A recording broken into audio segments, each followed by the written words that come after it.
NCC থানা পুলিশের নেশা বিরোধী অভিযান অব্যাহত আছে। নেশা কারবারিদের জালে তোলার ক্ষেত্রে এনসিসি থানা পুলিশ আবারও সফল হয়েছে বলে সংশ্লিষ্টরা মনে করেন। তাদের দেওয়া তথ্য অনুসারে গোপন খবরের ভিত্তিতে দুর্জয়নগর এলাকা থেকে সাগর দেবনাথের বাড়িতে অভিযান চালানো হয়, উদ্ধার করা হয় নেশা সামগ্রী। সাগর দেবনাথকে আটক করে পুলিশ টানা জিজ্ঞাসাবাদ করেছে। তার জিজ্ঞাসাবাদে বেরিয়ে আসছে বিপ্লব দাস নামের অপর এক যুবকের নাম।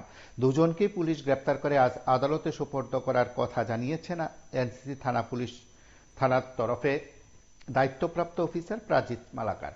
তিনি সংবাদ মাধ্যমের মুখোমুখি হয়ে বিস্তৃত বলেছেন, এনসিসি থানা পুলিশ গোটা তার থানা এলাকায় নেশা বিরোধী অভিযান অব্যাহত রেখেছে বলে তারা দাবি করেন।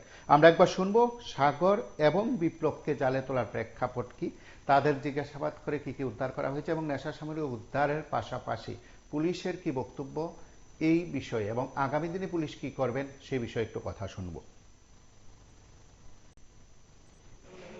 আজ ভোর 4টা নাগাদ আমাদের কাছে খবর আসে যে দুর্জনগর এলাকায় জনৈক সাগর দেবনাথ সে juice quantity brown sugar store করেছে ইলিগালি বিজনেসের উদ্দেশ্যে।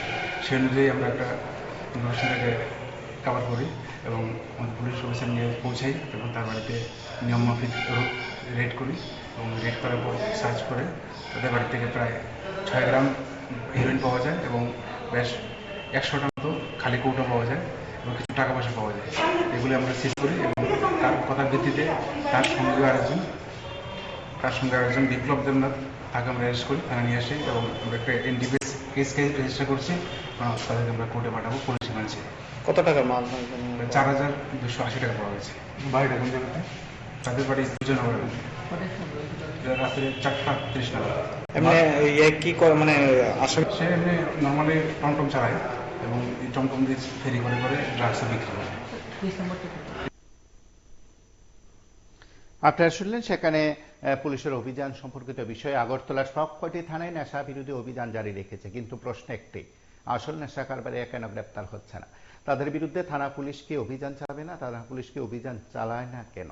কেউ কেউ বলছেন রাজনৈতিক কারণে, কেউ কেউ বলছেন পকেট ভারী করার কারণে, কেউ কেউ বলছেন সবাইকে জালে তুললে আয় হয় কিভাবে ইত্যাদি প্রশ্ন সাধারণের। তবে পুলিশ অভিযান জারি রেখেছে। সব কারবারিদের না ধরলেও মাঝে মাঝে কয়েকজন নেশা কারবারিকে জালে তুলতে সক্ষম হচ্ছে পুলিশ। রাজধানীর থানার পাশাপাশি অন্যান্য থানা পুলিশও এ ধরনের অভিযান জারি রেখেছে। আপনারা সঙ্গে থাকুন, দেখতে থাকুন PB24।